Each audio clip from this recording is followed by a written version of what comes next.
To have my friend Amanda Sweeney. She's keeper of the bees and founder of Edgewood Apiaries. That's right. Hi, Amanda. Hey, Hillary. How you doing? I'm well. I'm so excited you're here with us today. I couldn't be more thrilled. So this show is going to we're going to talk about everything from Amanda's former career to how she became keeper of the bees and the importance of the desire to learn, your aptitude to learn, and the know-how how to learn. That's right. Among how queen bees kill queen bees, and how honey is such an integral part to our wellness that is missing in so many people's lives, and how you are changing the world to make it happen and be more accessible and, quality honey, not just the manufactured stuff that's coming in a plastic jar. We are so thrilled to be here to share that with you. Good. And we're obviously in a minute here when the cameras go live. We're gonna start our show off with a shot of Lumi. I'm gonna actually shake it up and open it up. All right. Quiet on set.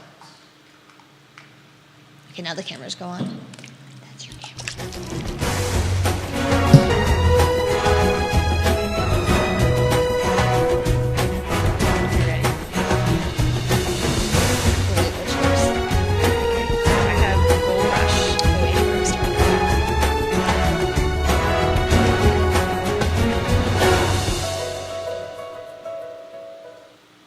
Hey friends, I'm Hillary Murray, and you're here tuning in live to the Juicy Details. Today we have Amanda Sweeney, who is keeper of the bees and founder of Edgewood Apiaries. Amanda, welcome to the show. Hillary, we're so excited to be here. Well, I'm excited that you're here, and per usual, we're going to start the show with a cheers and a juice shot. Sounds good. Good to see you. Good to see you. Cheers. Cheers. Gold Rush. I know, get excited.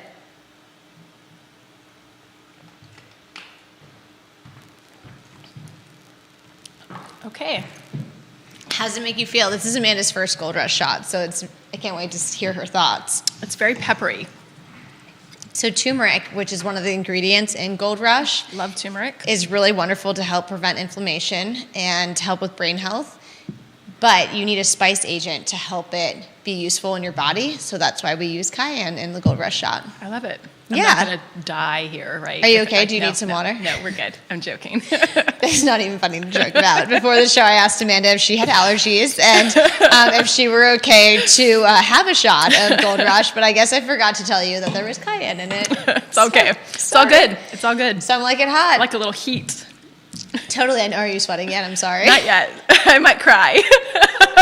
We haven't even gotten started. The Juicy Details just got so juicy, we're already crying. Oh my goodness. Well, the other drink in front of you, Amanda, is Farmhouse Greens. And in Farmhouse Greens is apple, cucumber, Italian flat leaf parsley, lemon, and celery. So that is going to be no cayenne. This is my palate cleanse. This is your palate cleanse. Cucumber will cleanse your palate.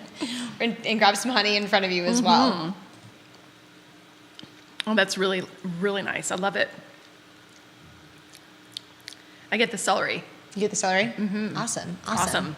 All right, so Amanda, talk to us. Tell us about yourself. Amanda is also grew up on a farm, which I think is really fun because last week's guest, Lauren Woodruff, also grew up on a farm in Virginia. So we got I grew up on a farm in Virginia and Florida, so we have a lot of these tenacious, entrepreneurial farm girls. I mean, I think I told my mom just last week, I'm just a farm girl. I'm just an old Powhatan gal. I mean, I grew up in Powhatan, Virginia, right outside of Richmond.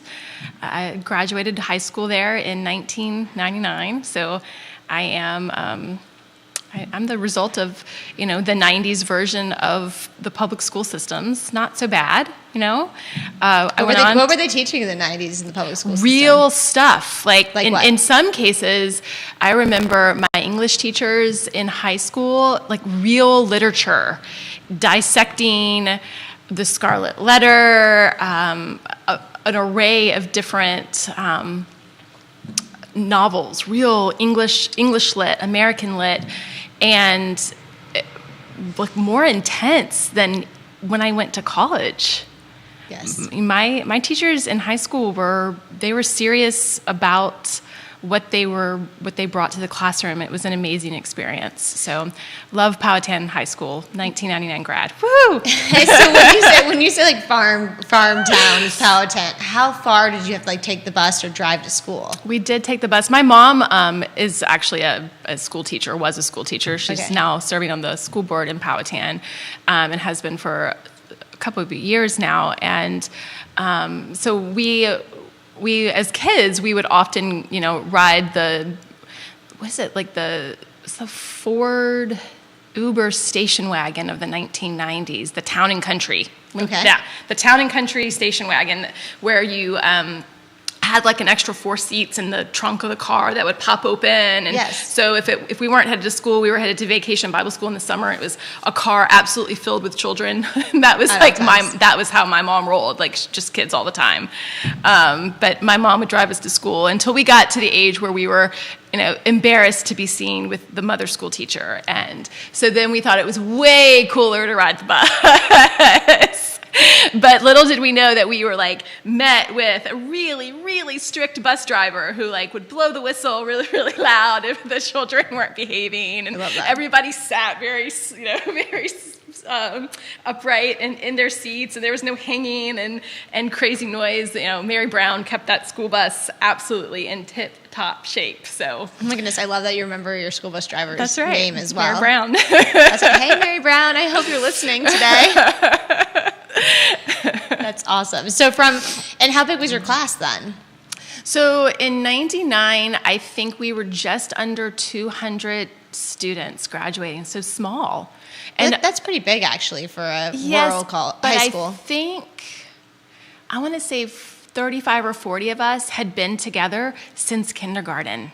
Oh, wow. And I remember, I think there's a picture of all of us, right before we graduated, who'd been students of the high school or of the school system since kindergarten. And it was, we were, at that point, you felt very much like family in many cases. And I still am in contact with a number of them, even still today. That's awesome. So from there, when you graduated, where did you talk to us about your next steps? I could not get out of farmland, rural Virginia fast enough, which is really funny that now, life has come full circle in the last, 3 years. But I always joked that I ran away. Yes. Ran away as far as I could possibly get to Southern California, San Diego. Yeah. I attended the University of San Diego. I graduated from there in 3.5 years, and that was the deal I had worked out with my parents, that I would graduate early, and that I would maintain 50% of my tuition and scholarship, so that it was relatively on par price-wise to staying in Virginia and getting an education here, which is definitely what both my mom, but certainly my father, the great Virginia man that he is. He loves Virginia. There's all goodness and greatness comes from Virginia. Obviously, here we are. So now I'm back. So funny.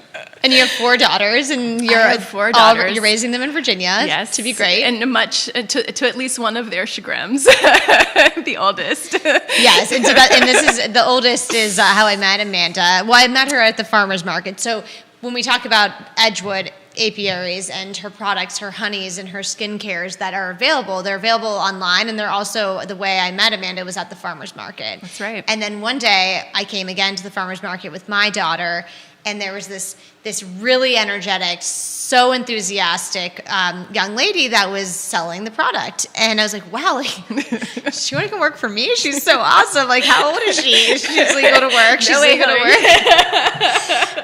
But her enthusiasm was so contagious. And then, of course, it was Amanda's daughter, so it made total sense because your enthusiasm is also contagious. And then my 6-year-old daughter was like, Mom, why are you making friends again at the farmer's market? But it's where I make all my friends, at the farmer's market. It's a good place to have friends. Exactly. So, and I know how hard it is as an entrepreneur starting out and selling at a farmer's market, because one, you can sell a ton, but the second thing though is it's stressful. You're waking up early, you're driving an hour and a half to get there, you're setting up. and it's raining, it's freezing cold, or it's sunny and you're sweating. So it's kind of like there's no ideal circumstances at the farmer's market. All right, but let's get back to your story here. So you went then to San Diego. What did you major in? I went to San Diego with the intention of majoring in journalism. Oh, fun. I came out with a business degree with an emphasis in international business and supply chain management. So 180 degrees opposite what I went to school to do. That's awesome. But I've used that degree every day since I obtained it. Okay, so tell us how you've implemented the degree in real life. Yeah. And I mean, you've done so many cool things. Just wait, you guys. Keep listening. So I went to work, 2003, I graduated, and I was a December 22 graduate, or January 20... January 2003? January of 2003 graduate, thank you. So I was allowed to go and start work before I formally got my degree. And I started work at Southern California Edison. I had very randomly... Southern California Edison is the utilities company, just to help people understand Yes, thank you for that. So, and I had randomly met the director of procurement in the hallway. He was taking supply chain classes for their master's program. And I was there as an undergrad, and I met him. We were just talking. It was just a very casual conversation, and he asked if I would send over my resume, and of course I said absolutely.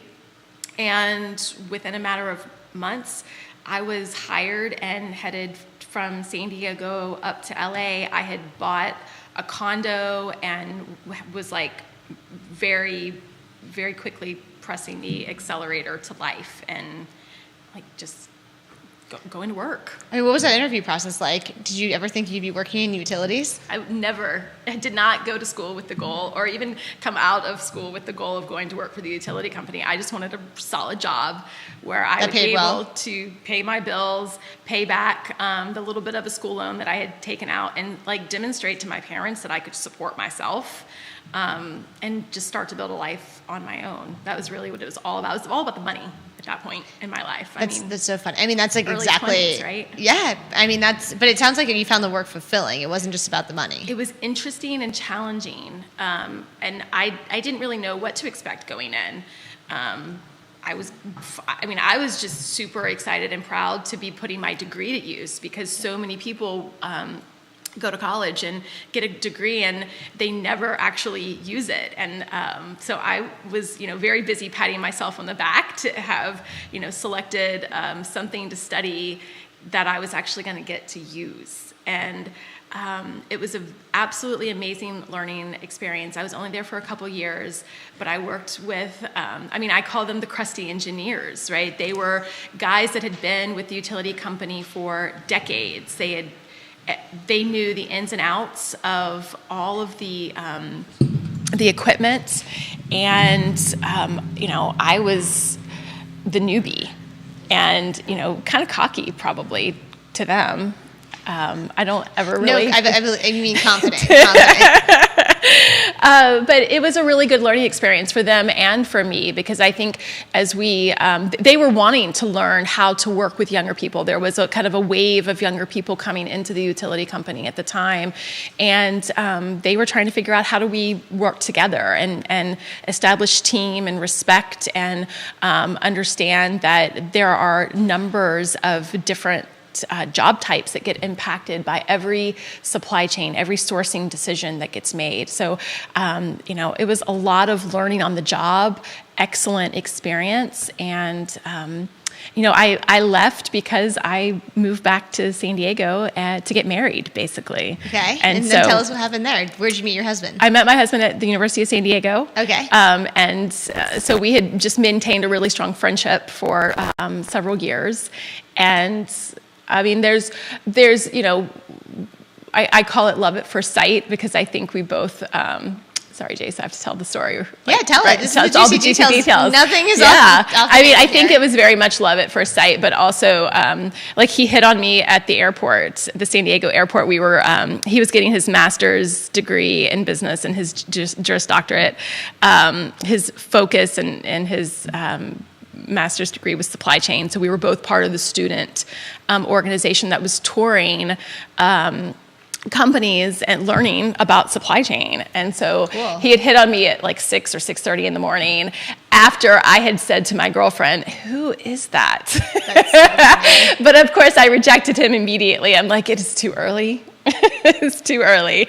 And it was very, trying to pretend, but we definitely we were dating after that weekend jaunt up to Northern California, and we dated for a couple months and then just decided to be good friends. And he went on and did his thing, and I went on and did my thing. And not too long after I had moved to LA, he sent me flowers at work. nice. It was really sweet. It Do was you hear about that, man? That's a nice gesture you could do for women. That's right. Surprise flowers.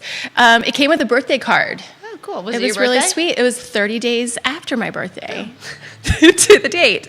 So we joke all the time now that I have 2 birthdays. When is your birthday? Your real one? May 26th. And so June. June 26th. Perfect. Make sure to send you some juice. But it's lovely. Having 2 birthdays, Celebrate it's 2 actually months wonderful long. now for me. That's amazing. So let's see here. So I moved back to San Diego. I worked for a fiber optic Okay. company. It was an assembly house in Vista, California, for a couple of years, and then. And were you doing supply chain then too? Yes, it was all. I was actually responsible. I was the director of their supply chain, and My then goodness. I went on from there to work for Gateway Computers. Do you remember them? Yes, yes. The Cowbox. Yes. Hey, Gateway Computers. Most I'm people not probably sure don't. anybody these days even knows what. I think you have to be at least like mean. 30 plus or maybe 37 plus to Yes. remember this. So that tells you Yes. exactly how old I am. I worked in demand planning for them, for their consumer brand. It was a lot of fun. Learned a lot. How was their demand? It was. It was amazing. Still at Yeah. that point in Yeah. time. Who did they sell to? Do you remember? I don't remember all those details now. I'm sorry. They did a reverse merger, and then they eventually sold. But that was, I was sort of there as at the tail end of their heyday. It was a great culture. I loved working there. It was just that it was up in Orange County, and my life had really been relocated down to San Diego, and then we were expecting a baby, and so Your little ball of energy. Yes, the now massive redhead ball of energy. So I wanted to be closer to home, and I ended up going to work for Petco Animal Supplies. Oh, cool.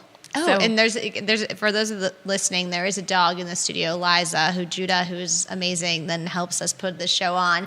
His dog Liza, she's here, but she's not allowed to roam free because she'll jump up and get on set with us. Lots of dog kisses. Lots of dog, which is fine, but definitely distracting. Okay, so Petco, and you were doing supply chain for them as well. So more on the indirect procurement side. Okay. So supporting their salons, their dog salons, all the back end work that it takes to run a retail operation. And then I got into technology and supporting the technology team over there pretty quickly, and worked a pretty large outsourcing deal for them.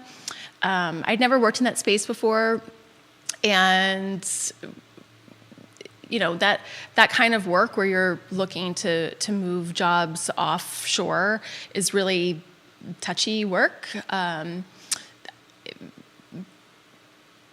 I think we navigated that as a company really well, really elegantly, and they brought in a new CIO shortly thereafter, who asked me to more formally move over and support looking at the rest of the technology organization and enabling a strategy that would allow them to grow the skills with the people they had, and take the current skills offshore. Okay. So it was an opportunity to really help Petco transform. Okay. So it was there in what I call like the heyday of their mega growth and transformation on the technology side of things. I learned an amazing amount, had an awesome mentor, a number of awesome mentors. Cool. And the culture there is really beautiful. It's still maintained as like a really small culture, very family oriented, family friendly, and tight knit. Like when I would walk into the boardroom to give presentations to the VPs and the the chiefs they knew who I was. And so nice. that was really lovely. Yeah, that's not, a lot of times that doesn't happen, but it's always important that you have leadership that makes you feel valued. And they were always, I mean, the CFO there, Mike Foss at the time, was constantly checking in to make sure that I was happy, that I was doing something that I really enjoyed doing, and that I felt like I was making a difference on behalf of the company.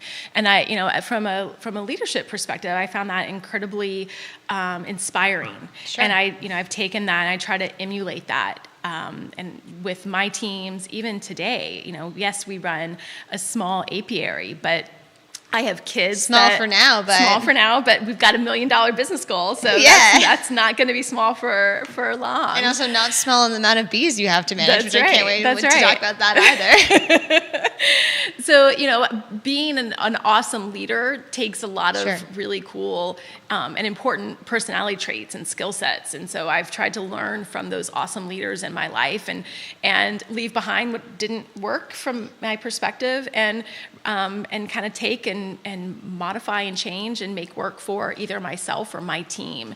And some days that team is just me and my daughter, which, personality-wise, that can be beautiful and fun and invigorating and exciting, but it can also be very challenging because she has her own ideas of what we should be doing as a company, and she's participated in that from the very inception, as we were driving down the road and I said, I'm going to do this and we need a honey label. Wait, So- before you, how did you even get to the idea when you were driving down the road that you were going to do this? So I guess we have to rewind a little bit.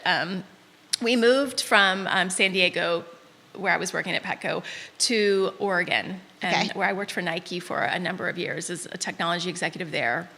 And then I took What was the culture? What was the culture like between Petco and Nike? They're completely different. Absolutely 180 degrees different. Okay. Lots of great learnings there. Amazing company to work for. Like some of the coolest people that I've ever met and Sure. had the opportunity to work with. Just completely different than Petco. And so learning how to pivot and navigate those waters was Yeah. challenging for me. And yeah, I think trends, like when I fast forward 4 years forward into that experience there, I had done a lot for the company. I had learned a lot, but it was definitely time for me to let go. And Sure. I was definitely done in corporate America. And so I left Nike. I was 13 weeks pregnant. With your second daughter. With my third daughter. Third daughter, okay. Yes, at that time. So we've fast forwarded through a number of years. And I was expecting. And I needed a real break from Sure. pretty much all of life. At that point in time, and with an need a break from opportunity to life. focus on my family. It was Yeah. really what I was looking for. And, living in Oregon was really beautiful. We had a little 5-acre farm, and we were doing a lot of homesteading already. And so it just gave me an opportunity to really dive into that. And I'd say, there is really where I became such an evangelist for healthy living. Sure. We started learning about essential oils and herbs and medicinal plants. And, my daughter would say that is when I absolutely went uber crunchy. Uber crunchy. Not just crunchy. Uber, to Uber. the absolute extreme. Oh my goodness. You're definitely not extreme crunchy at all. I mean, she's almost 17, Yeah, so yes. in her perspective, I'm uber crunchy. And yeah, it was great. So when COVID hit, Yeah. being at home for me was nothing. It was You were ready for it. It was simply like, oh, now I just don't get to have any guests over. Okay, or like the farm friends down the street, they'll still stop in. Yeah. which is like just a normal part of life. So like our life carried on for a number of months. Other than the school piece, relatively not impacted at all. Sure. Because we had just built this beautiful little hollow in the world for ourselves. That's awesome. And then we decided to take a 2-month opportunity to visit my family for the holidays. So this is the end of 2020 now. So we've really sped up, but just for the sake of time. We'll be here for 3 hours at least. So we came out at the very beginning. It took us 9 days to drive across the country, and we did it with 3 kids in the car. Where'd you stop? So we strategically at either a national monument or a national park because we were trying to entertain children. What was your favorite park? I'm putting you on the spot here. It's a Gateway Arch, probably. In St. Louis? Yes, it was. It's a really hard tie with Mammoth. Yeah. Over in Kentucky, but Mammoth Cave.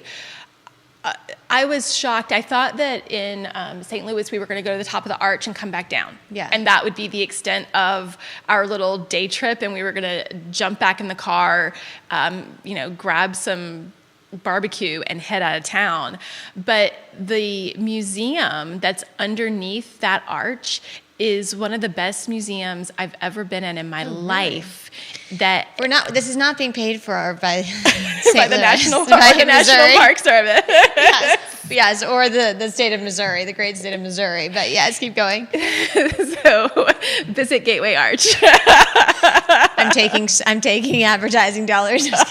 Keep going. Tell me more. No, they really take a great opportunity to look at each type of individual that experienced the westward movement. Okay. And they go into depth about that type of person's life, whether it was the farmer or the first female landowner or the cowboy, or the people that were headed out west for the gold rush. Like it was completely unexpected. So first and foremost, I think that was part of the shock. Yeah. But just the amount of information and the creativity that has gone into the building out of that museum was absolutely phenomenal. So if I ever have an opportunity to go back, in terms of like that journey, we absolutely would. It's amazing. That's really cool. I had no idea there was a museum under there. I mean, I've been to St. Louis, but I didn't visit it. So adding it to my list. The bucket list of places to take the kids for an awesome educational experience. And as a travel consultant too, people underutilize America as a destination because they don't,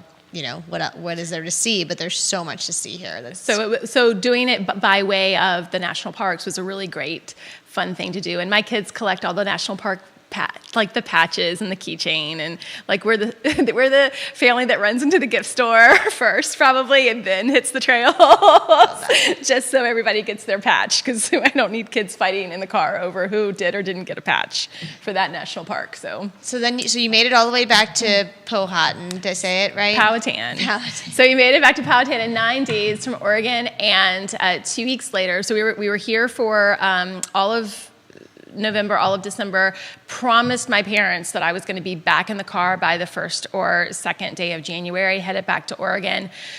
2 weeks into our trip, we found out that we were expecting a 4th daughter, and I just remember looking at my husband and saying, I need my mom. I cannot do this without my mom. So what are you, 39, 40 years old? I was 40. And you said, I need my mom. I was turning 40. All of our moms out there. It's so true. Moms, you are forever important, forever. So I needed my mom, and so we started looking at houses, and the parameter was I had to be within an hour's drive of my mom's house. So that's how we landed in Fluvanna County. Okay. So we bought a 60-acre property there. with a beautiful home that has been there since, the main part of the home has been there since 1910. Okay.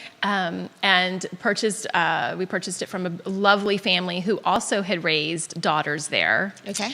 And the family prior to that had raised a daughter there. So it's now been owned by like 3 kind of generations of families that have raised daughters at Edgewood. Cool. This is really lovely. We fell in love with the 1-room log cabin that sits right up against the little pond lake there, and that's where we fish as a family and just spend some quiet time together. It was named the Beehive before we got there, but very serendipitously, I think. That's amazing. So is this when you started to think about bees, or? Sort of. I mean, I started asking God, what am I going to do with my life? Like I was shocked to find out that I was having a 4th daughter. That was not at all in the plan. And I was, I think, somewhat feeling still a little bit lost and not really grounded in where I was in life. Yeah. And I had, for a hot minute, thought I should go back to corporate America or start like maybe something corporate related. But that lasted for literally a hot minute.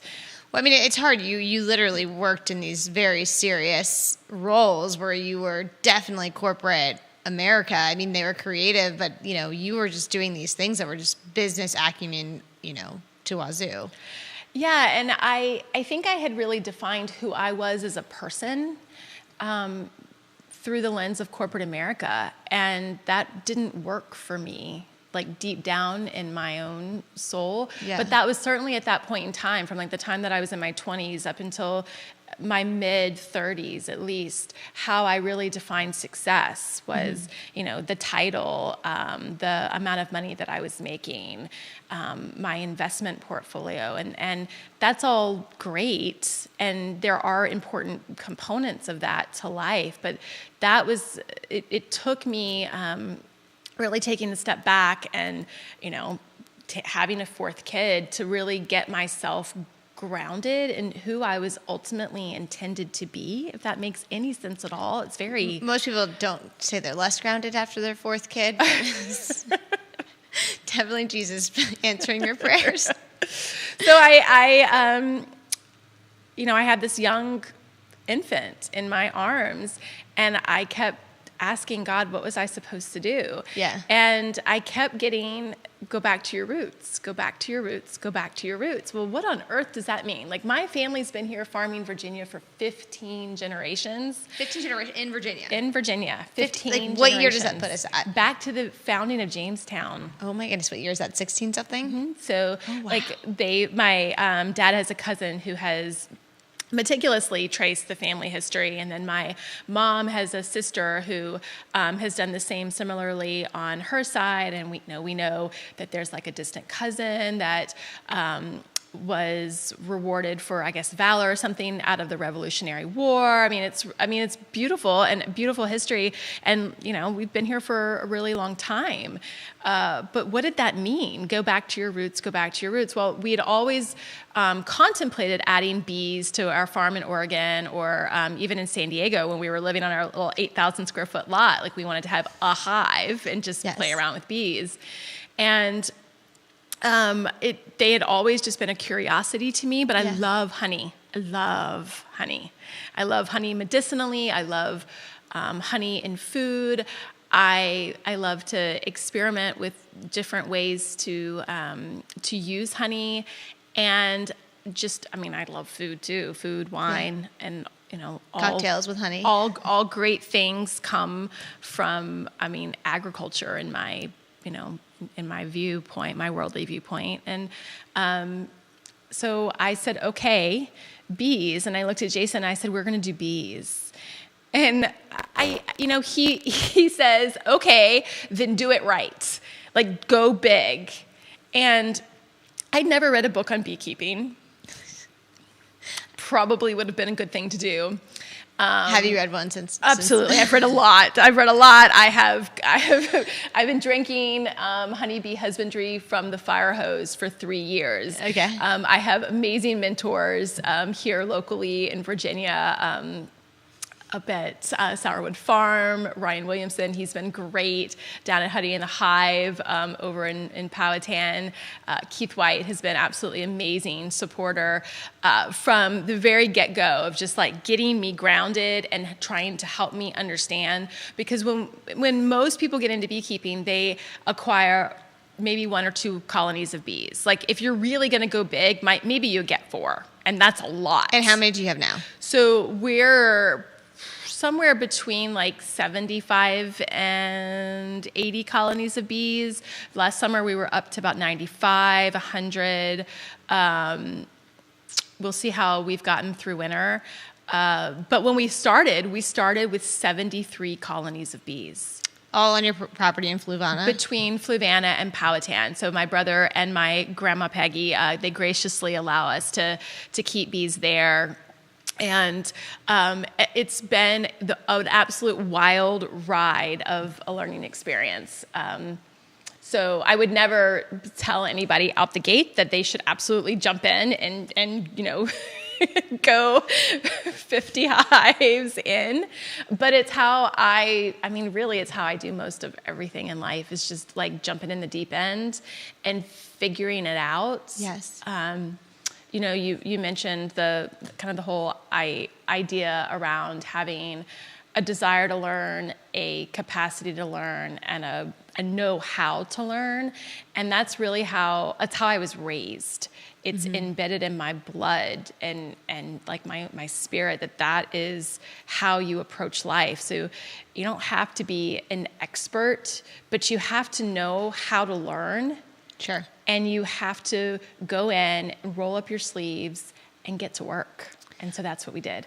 So talk to us about, it was just honey, but then talk about learnings. Like tell us about what some of your greatest learnings have been as you built Just a Honey, and then it's been, 2 years now? Yeah, so we're about to enter our 3rd year of beekeeping, and we're coming up on our what I would call our real second run of honey. The first year, my mentor provided some honey from his colonies just so we could run our honey processing equipment and move through the process of uncapping and spinning, and all the things that you have to do to get honey from I don't know what any of this comb, means. Yep, from the comb into a jar, and we could learn that process. And he was great working with us, and we sold out of that honey in 36 hours. And my corporate brain. Wait, where did you sell out of the honey? The farmer's market? No, we just locally, just to friends. Okay. And people like online on Facebook, and we want your honey. We just the goodness of like the family and the friend circle, just people trying to support us. Sure. And helping get our business up and running. That's awesome. And I mean, but we're not really talking a lot of honey. We're talking, of 1.5 5-gallon buckets of honey. It's not a lot. That's 75, 80 pounds of honey, which for some backyard beekeepers, that would be like the greatest honey run ever for them. Yes. But when you're looking at a yard of 70 some colonies of bees who each should be producing at least 60 or more pounds of honey every year, you're like, oh my gosh, what am I going to do? Where is my revenue going to come from to start to demonstrate value for my business? So like that whole corporate mindset turned back on. And that is how we ended up in the personal care products world, because something had to be created, and it was always on the long-term roadmap, 2-3 years out, to start to curate balms and some soap and like small batch stuff, which is still what we do, small batch work, but it was just on that long-term roadmap and not as immediate in the future as it ended up being. And that was purely because there was a need for revenue and for our brand to like get out into the community, for people to start to know us and trust us and love the products that we were making, so that when honey was available, it also had an immediate way of moving. Sure. So here you are. That's how here we are. That's amazing. And now what would you say the split is between honey and personal care? 50-50. 50-50? It's been amazing. I look at the numbers both from a volume perspective and a dollar, like top line revenue, and I'm blown away by the trust that our customers put in us. It's absolutely amazing. We're very meticulous. We don't use fragrance oils, so we're all about raw ingredients, Sure. raw shea butter, raw cacao, beeswax, organic coconut oil, castor oil, like just the pure basics, and honey. So how are you using your history, like your legacy and supply chain, and applying it to your daily bee husbandry and keeping? So I think our world is pretty much all about that. I don't think we will be successful or could have been as successful as we've been to date, or will be successful in the future if we don't have a really great understanding of our cost of goods sold. Okay. Like hands down, continuously working to be able to meet the needs of the consumer is not just about what's in the jar or underneath the soap wrapper. It's really about getting that product to the consumer at a price point that is comfortable for them, where they feel like they're getting amazing value. And so we're in the middle of implementing a system called Katana. Okay. And that's all about cost of goods sold. So we attempted to do that in QuickBooks and learned really quickly that we needed to get deeper than what QuickBooks was going to allow us to do, because when you're manufacturing, because we're not just retail, we're actually manufacturing, the personal care products, and so Sure. we had to be able to trace our inventory, our raw material inventory, and be able to analyze it and make sure that we were working with the right suppliers and, building up a really high value product for the customer. Well, let's talk about why honey is such a high value product for a customer. Like, talk to me about the medicinal benefits and why we should all be incorporating honey into our daily lives. So allergies, we all say that, right? Local honey, local honey, local honey. And that is absolutely, it's smart to use local honey. Sure. It has all the pollen and the nectars from your local area, and often your allergies are, your body is producing histamines, and you need enzymes to combat those histamines. So the honey contains those enzymes and helps you build up the enzymes to combat your allergen or your allergic response to what's now, of course, beginning to fall across Virginia. The pollen count's about Lots to of go crazy. pollen. Yes. Yep. And the oaks are about to explode and bloom, and soon we will all have a beautiful yellowishy green dusting all over our cars. And so spring is near. Yes. And local honey is really important. Thankfully, spring is near. Yes, I'm excited about that too. But honey is more than just medicinal. Like, the benefits of honey, I find equally, are in enjoying honey as if it were wine or a cool whiskey or a craft beer. Sure. Virginia makes amazing honeys. And one of the ways that we've been really successful in building relationships with consumers across Virginia has been in helping them experience honey from across the Commonwealth that they would not have easy access to. Okay. And by easy access, I will tell you a story. My mom is a huge fan of sourwood honey. Huge fan. Okay. And so, What? sourwood is a tree. Okay. Yes. Yeah. Yep. It's okay. Yeah. You're like, what on earth? Can you break it down for Yeah. me, please? So sourwood honey comes from a tree. It has this beautiful apricot note to it. It's very light and delicate. And her gal friend used to bring it back from West Virginia when she would come. And so in 2021, and this is well before we started really producing our own honey, I spent a couple of trips driving through Virginia over to the West Virginia area and trying to find sourwood honey. And I found lots of beautiful maple syrup, but I Tons did of maple not syrup. get sourwood honey, and it drove me crazy. Yes. Because I know that Virginia produces amazing sourwood honey. And so it took some time, but I finally found a beekeeper in this tiny little town called Lebanon, Virginia. And where is that in That Virginia? is past Blacksburg. So So over 81. Anyone who's familiar with 81. way further down south, Towards West Virginia. toward the Appalachia Plateau. Okay. And in that area, his bees did this past year, they produced an amazing sourwood. And like any beekeeper will tell you, like that's going to ebb and flow every year. And some years it's going to be a really, like last year, awesome sourwood honey. Sure. And this year, who knows what you're going to get? It might be all clover. It might be all linden. You just don't know until the pollen and the nectar starts flowing and the weather does what it does. And so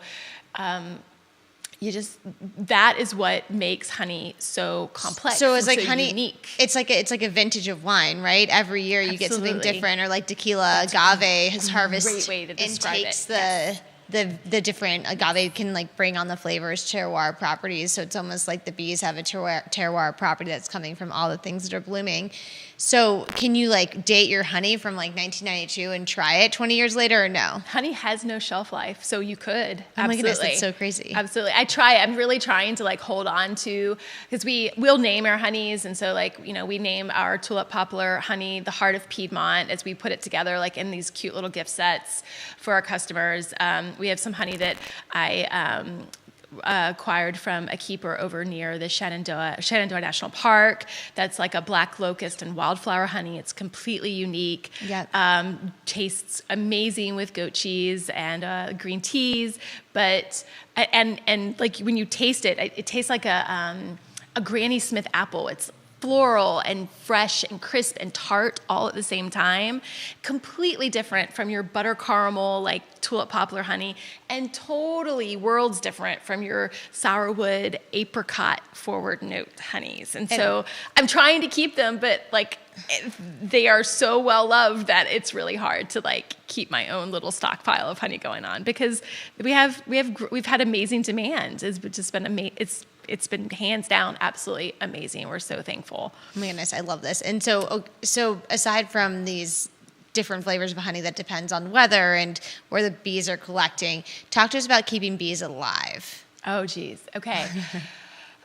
So, we did participate in the National Honeybee survey this past year. Our results that we just got back were absolutely amazing. I was really thrilled. What's a national honeybee? Not spelling bee, honeybee. Survey, right. So it's a collection of bees that they sample from across the U.S. where they are testing for disease, typically mite-borne disease, things also like European foul brood, American foul brood. These are honeybee diseases. So they're testing the comb for toxins, toxicity that can levels. kill them. Yes, and they are testing also for mites. So they do a sample collection of live bees, dead bees, and comb.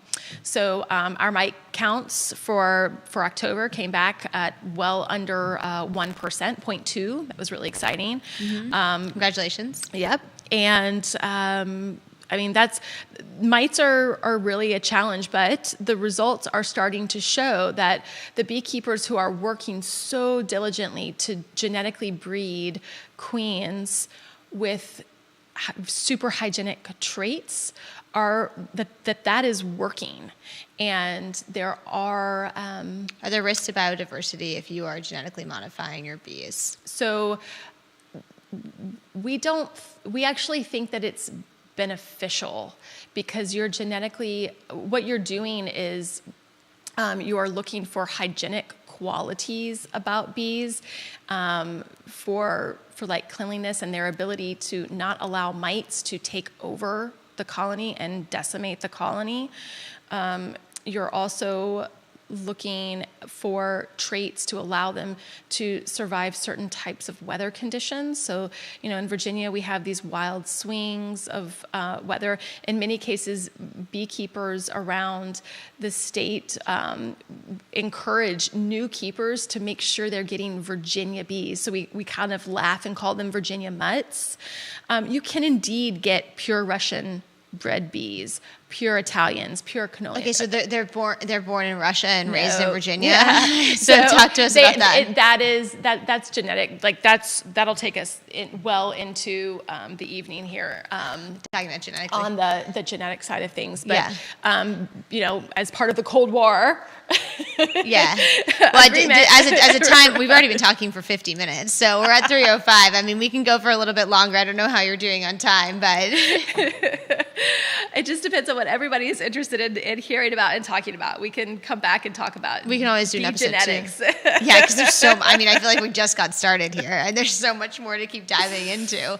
In the interest of time, though, I think it would be great to have you back to talk more about all of your products. Talk to us about your favorite products that you're making right now, where we can buy them. Yeah. So we have the most beautiful flight of Virginia honeys. It's been. You want to hold them up and then we can see them if people are watching on I forget that they're. Yeah, that we're this is also filmed. videos- Yeah, they're video being- streaming also, and not just talking. So I think you guys can maybe see this. This is our beautiful flight of Virginia honey. So this is honey from 3 different locations across Virginia. We have a sourwood, a tulip poplar, Cool. and the black locust honey that I was referring to earlier. And what does that retail for? That retails for $50 online. Okay. And then we're right in the middle of our spring launch for our facial and bar soap. So that's a new line. Everyone look how for great us. Amanda's skin is. You too could have glowing skin with Edgewood skincare. That's right. One of my favorite products is called Honey Immersion. Okay. And that's a salve. It's a healing salve that we formulated for your face, and particularly for dry skin. It's primarily made of honey and beeswax, tamanu seed oil, which is a product that's not so commonly used here in the U.S. in cosmetics, and a hemp oil that's infused with St. John's wort, comfrey, and arnica, and a calendula-infused olive oil. So it's like a powerhouse of healing, but because we formulated it for your face, it is amazing anywhere else on the rest of your body. My kids call it mommy cream at home, like when they've had a boo-boo and they want something special put on it. That's what they ask for. So That's awesome. yeah. That's awesome. I love that. These are such great products. I mean, I've been buying them at the farmer's market now probably for a year, and I think you like our lip balm. I do like the lip balm because it's hydrating. I had it I use it this morning. I use it every morning. It sits on my bathroom counter. That's awesome. And sometimes I carry it in a jacket pocket as well. So the lip balm, we got tons of things you have offering to us. The shea butter thing that's like in a honeycomb mold. The hard lotion bar. Yes. My daughter loves that. She has it in her car seat cup holder, and she like rubs it on her hands every time she gets off the playground because most of their days outside. I love that. So that our hands don't crack from the coldness right now. And so it's been really awesome to use your products and see them in our house, and the kids to always be asking for the glass jar honey versus the plastic jar honey. Oh yes, that's important too. How they ask for your honey. I love it. They're 5 and 6. I'm building honey connoisseurs from the ground up. Yes, over it here. is. It's not a cheap connoisseur habit, but no. I'd rather have them addicted to honey than sugar, other types of sugar, right? Because this is one that's created by nature. That's right. And good for you. Everyone needs some elements of sugars in their body to function correctly, and so getting it from the nature is really important. I guess as we kind of wrap up here, tell me of people listening that are interested in becoming entrepreneurs and starting something on their own, what would be your advice to them? That's a good question. Just believe in yourself. Roll up your sleeves and get started. I think I shared with you not too long ago that I don't really know fear. That's just not really in my vocabulary. Sure. And that's, for me personally, that's just simply because I believe I'm standing on the strongest rock that there is. Sure. And that has allowed me to just take life and go get it. Just go believe in my ability to learn and to make happen. And I I think it's just really simple. Make sure you've got a really good surrounding of friends and family who also support you and believe in you. That I would not be where I am today if it was not for my in-laws, my parents, my family, some of our close friends. And some days it's just like that shoulder to cry on when you don't think you can pay the bills and you don't know where the next pennies are going to come from to rub together. Yes. You need those people in your life to remind you that you're good. You just need to keep going.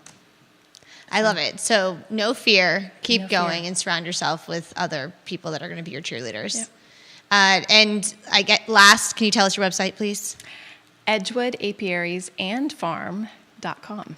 .com. That's right. All right. Well, Amanda Sweeney, keeper of the bees and founder of Edgewood Apiaries, thank you so much for joining us today. This has Thank been a you, wonderful Hillary. conversation. Thank you all for joining in live. And for those that listen later, we love you, mean it, from our kitchen to yours. And we hope that you love yourself and the people you care about and eat right. real food the way nature intended. That's right. Tune in next week. It's going to be a little bit of a hybrid week where the episodes will not be filmed live just because I'll be traveling, but we look forward to having you all, and we thank you for tuning in. And as always, visit me at thejuicydetails.com if you would like to be on the show. All right, or have any questions. Thank you. Have a great day. Thanks, Amanda. Thanks. Thanks, Judah.